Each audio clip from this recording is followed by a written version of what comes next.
हरे कृष्णा, दंड प्रणाम आप सभी को। तो आज हम भगवद गीता के 2.32-33 श्लोक पे चर्चा करेंगे। यदृक्षायाचोपपन्नं स्वर्गद्वारम् अपावृतं सुखेन क्षत्रिया पार्थ लभन्ते युधम् ईदृशम्। 2.33 अथ चेत्त्वम् इमं धर्म्यं सङ्ग्रामं न करिष्यसि ततः स्वधर्मं कीर्तिं च हित्वा पापम् अवाप्स्यसि। अनुवाद तथा तात्पर्य श्री प्रभुपाद जी के द्वारा। श्री प्रभुपाद की जय। हे पार्थ, वे क्षत्रिय सुखी हैं जिन्हें ऐसे युद्ध के अवसर अपने आप प्राप्त होते हैं जिससे उनके लिए स्वर्गलोक के द्वार खुल जाते हैं। किंतु यदि तुम युद्ध करने के स्वधर्म को संपन्न नहीं करते तो तुम्हें निश्चित रूप से अपने कर्तव्य की उपेक्षा करने का पाप लगेगा और तुम योद्धा के रूप में भी अपना यश खो दोगे। तो यहाँ पे भगवान बहुत सुंदर समझा रहे हैं अर्जुन को कि अर्जुन जो है वो युद्ध से कोई भी लाभ नहीं दिख रहा है, ऐसे बोल रहे हैं और युद्ध छोड़ना चाहते हैं। तो भगवान जो परम गुरु हैं सबके, तो वो अर्जुन की इस प्रवृत्ति की भर्त्सना कर रहे हैं और कह रहे हैं कि इससे तुम्हें नर्क में शाश्वत वास मिलेगा अगर तुम इस तरह से कार्य करोगे। तो क्योंकि अर्जुन के जो सेंटेंस थे, वाक्य थे, या वो अज्ञान जन्य थे, उन्हें ज्ञान नहीं था, तो वो अपने स्वधर्म के आचरण से अहिंसक बनना चाह रहे थे। लेकिन क्षत्रिय के लिए युद्ध भूमि में अहिंसक बनना जो है मूर्खों का दर्शन है। तो पराशर स्मृति में व्यासदेव के पिता पराशर मुनि ने भी कहा है, जो श्री प्रभुपाद जी कोट करते हैं, बहुत सुंदर श्लोक है। क्षत्रियो ही प्रजा रक्षण शस्त्र पाणि प्रदंडयन निर्जित्य पर सैन्यादि क्षितिम धर्मेण पालित। क्षत्रियो का धर्म है, हर क्षत्रिय का ये धर्म है कि सभी क्लेशों से नागरिकों की रक्षा करे, इसलिए उसे शांति तथा व्यवस्था बनाए रखने के लिए हिंसा करनी ही पड़ती है। अतः उसे शत्रु राजाओं के सैनिकों को जीत कर धर्म पूर्वक संसार पर राज्य करना चाहिए। तो ये क्षत्रियों का धर्म है कि कैसे अपनी प्रजा का पालन करे, रक्षा करे और मतलब और हिंसा को स्वीकार करे, तभी तो वो दुश्मनों से, शत्रुओं से, शत्रु राजाओं से अपने देश की रक्षा कर सकेगा और धर्म पूर्वक संसार में वो राज्य कर सकेगा। तो वही अच्छा राजा माना जाता है, इस तरह का जो क्षत्रिय धर्म का पालन करते हैं। सभी इस तरह से पक्षों पे विचार करके भगवान कह रहे हैं कि अर्जुन को युद्ध से विमुख नहीं होना चाहिए। कोई कारण ही नहीं है कि तुम युद्ध से विमुख हो। तो अगर शत्रु को अगर अर्जुन जीत जाते हैं तो राज्य भोग करेंगे, पूरा पृथ्वी का राज्य उनको मिलेगा। और यदि युद्ध भूमि में वो मर भी जाते हैं तो वो स्वर्ग लोक जाएंगे, जिसके द्वार उनके लिए खुले रहते हैं। तो हर क्षत्रिय जब युद्ध में वीर गति को प्राप्त होता है तो स्वर्ग के दरवाजे उसके लिए खुल जाते हैं। तो युद्ध करने से हमेशा लाभ ही लाभ मिलता है। तो आगे भगवान समझा रहे हैं कि अगर तुम स्वधर्म को संपन्न नहीं करते तो निश्चित रूप से तुम्हें अपने कर्तव्य स्वधर्म का पालन न करने की वजह से या कर्तव्य की उपेक्षा करने से पाप लगेगा और तुम अपना यश खो दोगे, अपयश के भागी बन जाओगे। क्योंकि अर्जुन जो थे वो विख्यात योद्धा थे, सर्वश्रेष्ठ धनुर्धर थे, है ना। उन्होंने शिव जी को और भी बहुत सारे अनेक देवताओं से युद्ध करके यश को अर्जित किया था। स्वर्ग लोग भी गए थे, हम जानते हैं ना। तो शिकारी के वेश में शिव जी आते हैं उनके साथ युद्ध करने और उनको हरा देते हैं अर्जुन। तो इस तरह से शिव जी बहुत प्रसन्न होते हैं और वर के रूप में उन्हें पाशुपतास्त्र देते हैं और बहुत सारा आशीर्वाद भी देते हैं।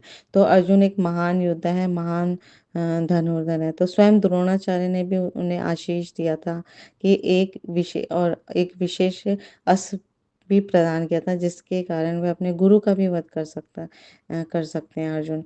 तो हम अर्जुन के महाभारत में ये वर्णन आता है कि अर्जुन जब छोटे थे तो इतने योग्य थे, इतने तीक्ष्ण बुद्धि वाले थे। एक बार भीम और अर्जुन दोनों साथ में बैठ के भोजन प्रसाद खा रहे होते हैं, तो अचानक से वहाँ पे अंधेरा हो जाता है, मतलब दीपक बुझ जाता है। तो फिर भी जब उजाला करते हैं होता है वहाँ पे, तो देखते हैं कि भीम की थाली का सारा अन्न खत्म हो गया। भीम खाते रहे क्योंकि वो खाने के प्रति आकर्षित थे। तो अर्जुन ने जब उनसे पूछा कि भीम कैसे खा लिया अंधेरे में भी, तो भीम ने बहुत सुंदर उत्तर दिया कि हाथ को पता है कि मुख कहाँ है, मुख का रास्ता पता है, तो वो और क्योंकि भोजन के प्रति मेरी आसक्ति है तो मैं अंधेरे में भी खा सकता हूँ भली भांति। तो ये लाइन उनके लिए इतनी प्रेरणास्पद थी। तत्काल उन्होंने निश्चय किया कि रात्रि में भी अभ्यास करेंगे धनुष विद्या का। और फिर रात्रि समय पे भी अपने गुरुकुल में इतना अभ्यासरत हो गए कि उनको देख के द्रोणाचार्य हरीश आश्चर्यचकित थे कि सब जब सभी छात्रगण सो रहे हैं अपने खेमे में, अपने गुरुकुल में, लेकिन अर्जुन जो है वो रात्रि के समय भी अभ्यास कर रहे हैं। तो जब अर्जुन के पास आते हैं, उनसे पूछते हैं कि तुम रात्रि के समय क्यों अभ्यास कर रहे हो? तो वो कहते हैं कि मुझे अपना कोई भी क्षण व्यर्थ नहीं गँवाना, मुझे अच्छे से धनुर्विद्या सीखनी है। तो इस उनकी बहुत सारी योग्यताएँ थी, तो जिसके कारण द्रोणाचार्य से उनसे आकर्षित थे और द्रोणाचार्य की इच्छा थी कि वो उनको सर्वश्रेष्ठ धनुर्धर बनाएँ और उनसे बहुत प्रसन्न रहते थे, क्योंकि हाँ, बहुत योग्य शिष्य थे अर्जुन। तो इ इस तरह से यहाँ पर प्रभुपाद जी बता रहे हैं कि उन्होंने इतना आशीर्वाद दिया और एक विशेष अस्त्र भी प्रदान किया, जिससे वो गुरु का भी वध कर सकते हैं। तो इतना हम देख सकते हैं कि द्रोणाचार्य के अंदर हृदय में भी अर्जुन के प्रति कितना विशेष प्रेम है और कितना विशेष स्थान है और कितना योग्य समझते हैं वो। तो और उनको महान योद्धा भी बनाया उन्होंने, सब संसार का, पूरे पृथ्वी का सर्वश्रेष्ठ धनुर्धर जो द्रोणाचार्य ने अर्जुन को ही बनाया। हम सभी जानते हैं, ये सब महाभारत में सब वर्णन है।